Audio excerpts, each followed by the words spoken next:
And at this point, we end the top stories, but for now, let's have a look at business voices.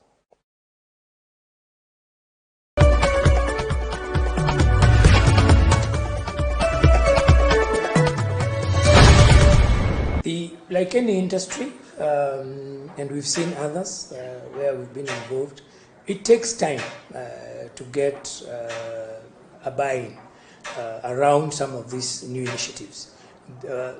And as a country, we do appreciate where the CBK is coming from. We are a fairly new industry. Forex has been done worldwide for many years, but in Kenya and our young economy, what is critical is to see how do we run this business.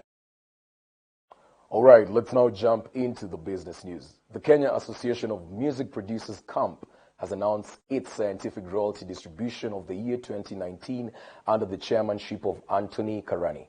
The association said that a total of 33 million royalties has been paid out to music producers between August 2019 to January 2020. This even as they said cartels are a big problem to the industry, as for the government and the members help in fighting these cartels. Last Friday we paid out 8 million, and for the last six months to last Friday we paid out a total of 33 million to our members. Majorly for Friday the payment was based on airplays. So we want to encourage our members to produce quality works that can be demanded by users, and also that can be played by the media houses.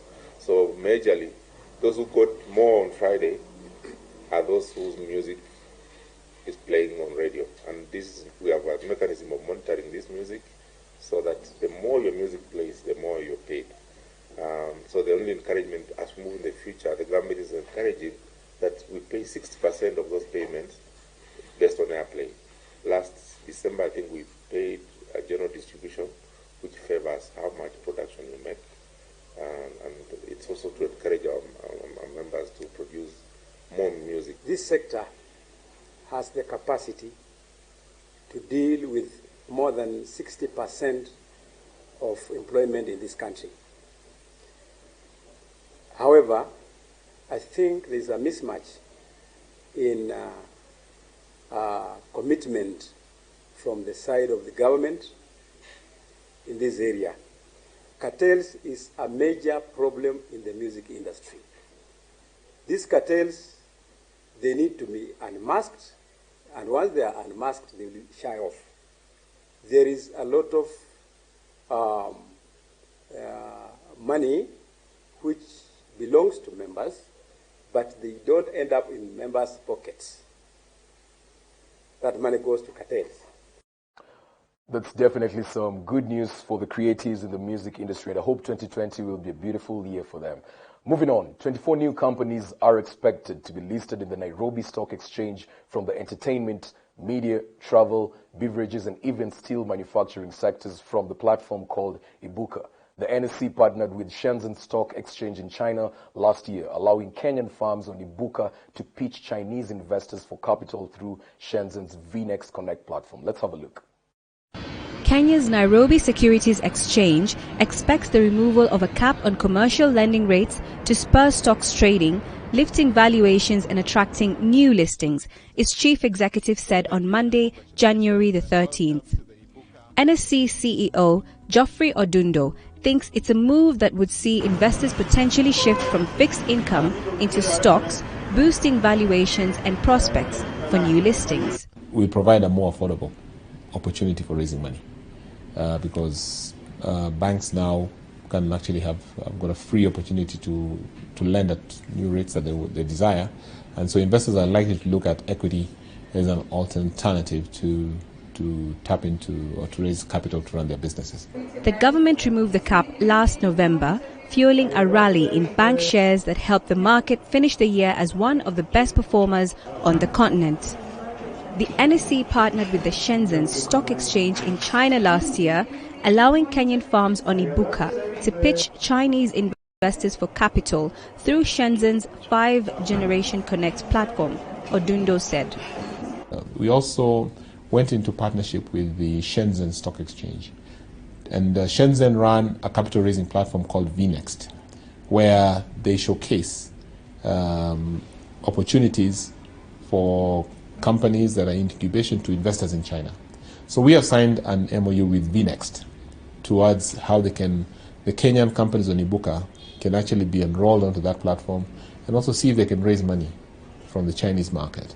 So that was a great evolution that we saw, and we expect to see that partnership this year bring about some transactions. The NSE, which issued a profit warning for last year, expects an improved performance this year, mainly due to new products, including its first green bond and an investment of 200 million shillings in trading infrastructure. We're now very, very positive about 2020, because 2020 is now the year that we can focus on selling our products and bringing them in place, because we no longer have to focus on development of products or projects, etc. All our products are ready.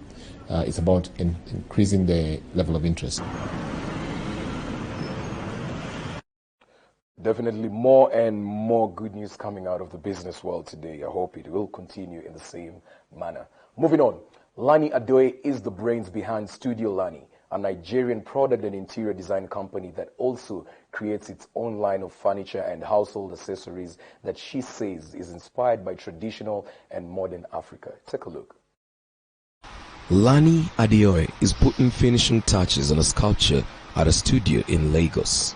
Her latest design is a floor lamp dubbed Sisi Eko, inspired by a phrase in Yoruba slang commonly used to refer to a trendy woman living in the city. Adoye is the brain behind Studio Lani, a boutique product design brand that incorporates traditional African designs into functional furniture and interior designs. The idea of merging, culture, our heritage, I've always been passionate about from a young age, and learning about the design industry, and understanding that, we have something to add to that narrative as Africans. And a lot of times we're not, our stories being told from other people's perspective. So I think there's something really interesting about being in this point in time now where we as Africans, there are other African designers like myself who are exploring and trying to sort of, create their own narrative that showcases our beautiful, diverse culture in a positive light. This is the Sisi Eko floor lamp. It's a sculptural piece. So it's one of the few pieces I finished by hand myself because it's really evolved over a couple of years. The interior architect trained in New York and started making contemporary African pieces in 2013. She says she wants to take advantage of opportunities in the sector to create a niche for herself. The 30-year-old designer works ranges from indoor to outdoor furniture, lighting fixtures, and other interior decor pieces. Her work is inspired by various traditional and modern African themes. A notable inspiration, she says, is the traditional Yoruba musical instrument, the bata drum. The talking drum for me is such an iconic West African musical instrument. I think what it represents, it really was one of the first telecommunication devices. If you think about it, the fact that you could pass a message from one place to another by beating a drum, and there was a language system to it. But visually also, the strings of the talking drum basically became metal lines, and so that's why I tend to work with a lot of metal lines, because that was the initial starting point. The entrepreneur works with artisans as a way of empowering communities to improve their livelihood. Lani works on commissioned pieces and says it normally takes between 2 weeks to 5 months to build pieces, depending on the complexity of the design.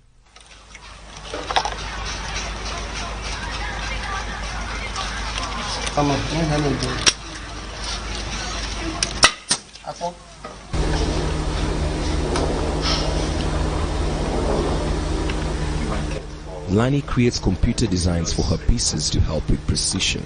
She has created over 30 designs so far. She says building the business has not been easy, but that her success will hinge on getting Nigerian furniture designers known in the mainstream design. you might not be able to afford a designer outfit, but you can probably name about a couple of designers that you like, that you can aspire to, that you want to aspire to buy from. But nobody can name a furniture designer that they want to get a product from. So it's a very weird, it's not just a Nigerian, it's a global thing. The furniture industry is quite closed, so it tends to be not really readily sort of open to the mass. Lani often works with other interior designers to market her pieces that sell from $130 to $2,780. The designer has showcased her work in various exhibitions, both at home and in Europe.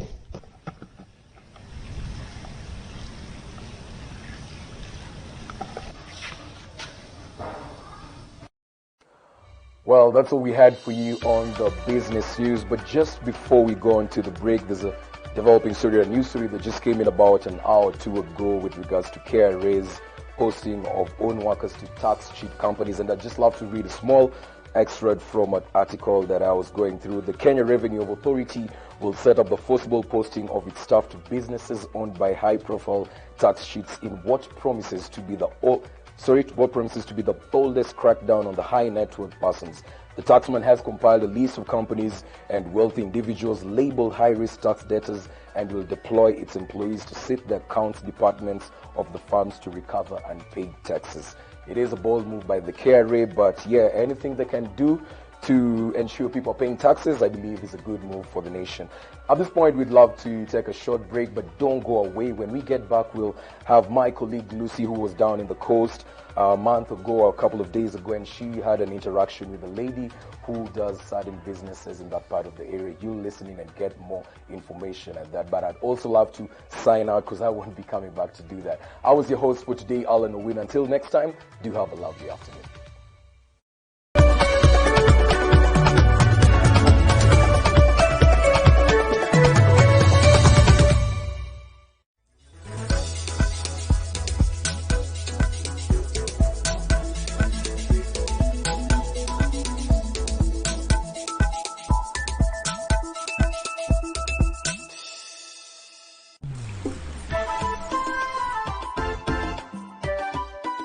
Kutoka maeneo mbalimbali nchini tunatamba, na pia ni kuone ukiogelea kidogo tu. Kuogelea tunasaka